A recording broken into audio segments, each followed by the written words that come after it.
Yeah.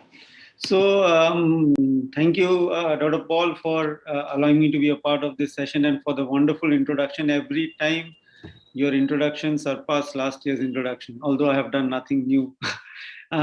So talking about disasters and triumphs, I would just like to share a couple of videos. In my first video, this is a young adult with a traumatic cataract, and you can see that this area is the subluxation. So I do a rhexis, but the capsule is quite elastic for two reasons. It's a young patient, and secondly, this area here, it's doesn't have any zonular support. But finally, I get a good rhexis. You can appreciate the rhexis is very well centered to the pupil. So implant the CTR.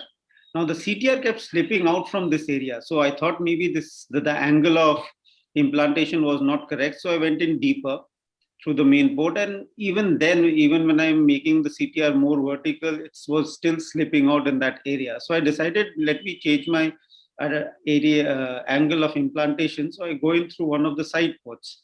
Now this side port had a very acute, almost a 90-degree angle of attack, and you can see it's pulling the whole capsule to one side, and I decided this is not a great idea.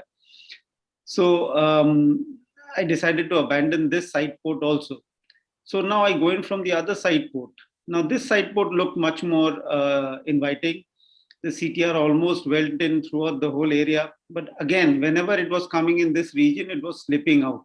Now I realized my mistake. The mistake I had made was first of all, the rhexis margin was very close to the equator. So the overhanging edge offered no support at all.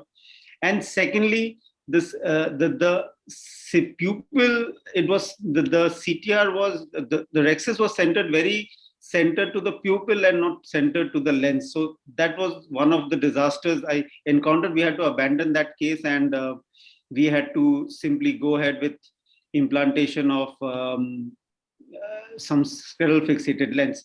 Now this is another traumatic case. The capsulate, this is an old case, capsulate quite fibrosed, difficult to make a puncture here. I apologize for the quality of the video.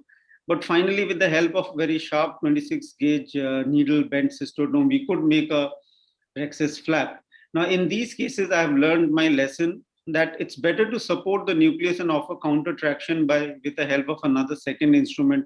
This way, you can get a good rhexis, and the rhexis is well centered to the lens and not to the pupil, like the mistake I had made in the previous case.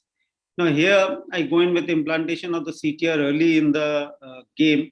But then I wanted to implant hooks, and I could not implant the hooks because you can see that I had lost the edge of the rhexis margin because of all the loose cortical fiber. Now here is a nice trick I have learned, that what you can do is you can hydro the bag with blue, and then it will stain the inside of the bag, and you can identify the margins of the bag and proceed with your phacoemulsification and surgery.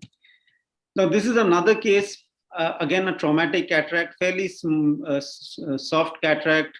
You can see I have placed all the hooks here to support the bag in the area of subluxation. The phacoemulsification is going on quite decent. The parameters are quite low, bottle height is high. The nucleus is also quite mobile. I don't expect to have any complications here. But this is when Murphy's law strikes. Here, there was an empty space here. And what had happened was the posterior capsule was flapping like a flag in the wind, and it caught my phaco tip, and I created a rent. Not actually a rent, I ate almost all of the posterior capsule. So this was another disaster. The lesson I learned is you have to create a tension in the equatorial area by placing a CTR, and then that helps to keep the posterior capsule taut and doesn't flap and doesn't come to your phaco tip. So in this disaster, we again had to abandon implantation of any lens inside the bag, and we had to go in for some sort of scleral fixation. So this was another mistake I made. This is a case where we had done a very good anterior vitrectomy traumatic case. There was no capsule here. So we planned implantation of a scleral fixated IOL with the help of sutures. Now, again, the mistake I had made here is I don't have any sort of posterior chamber irrigation here. Now, what problem that it causes a lot of hypotony whenever I'm putting any instrument inside the eye, because the water leaks out. Here you can see, because there is no support of fluid from the posterior chamber, the nucleus, the lens flips, and I have a very hard time keeping the lens in its supposed to be a physiological position. You can see how soft the eye is. Had I had a posterior chamber maintainer here, it would have, the fluid would have maintained and pushed the lens flat and kept it flat like this. Well, finally, I could get the lens in a decent natural position. But then now I have an iris caught here. The iris, the underside of the iris is caught to the suture here. You can see the pigments coming out. So this was another problem. Now I continuously have to maintain the anterior chamber by putting in fluid intermittently. I try to free the iris from the suture with the help of viscoelastic, doesn't help, but finally with the help of a spatula, I could free the knot from the undersurface of the iris. Now things are looking on the brighter side. Go in, suture one end of the lens. You can see by the depression on the cornea, it's quite soft eye. Now the last going to the other side, I put a triple knot suture and I pull too hard. And I have torn off one end of the suture. I still haven't realized I have torn one end of the suture. I'm still trying to try it. And then I realize I've torn it. So now I have one end completely sutured, the other end just held in position with the help of one triple knot. Now what to do in this situation? I'm thinking.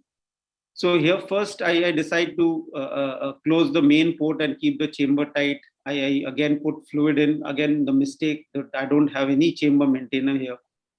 So I decide that let me take a bite from under the iris, the flap, scleral flap here with a fresh suture, and I can tie the other suture with the fresh suture which is tied to the sclera. It will serve the same purpose. It will be fixated to the sclera. But when I'm doing that, I am so focused on taking a bite from the undersurface of the scleral flap that I have inadvertently even torn the other suture also.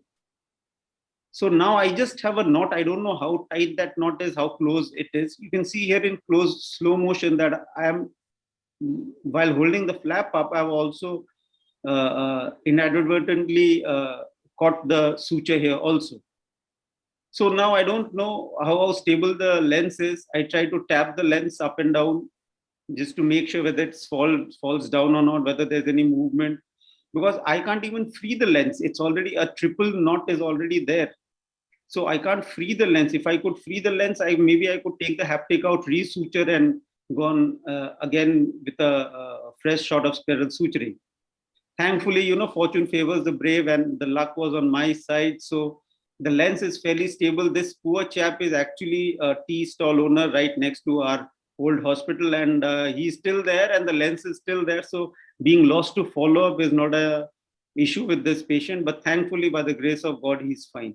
So these are all my disasters and triumphs I wanted to share with you. I hope that the mistakes I have made would help to, rectify or prevent you from making the same mistakes over and over again. Thanks.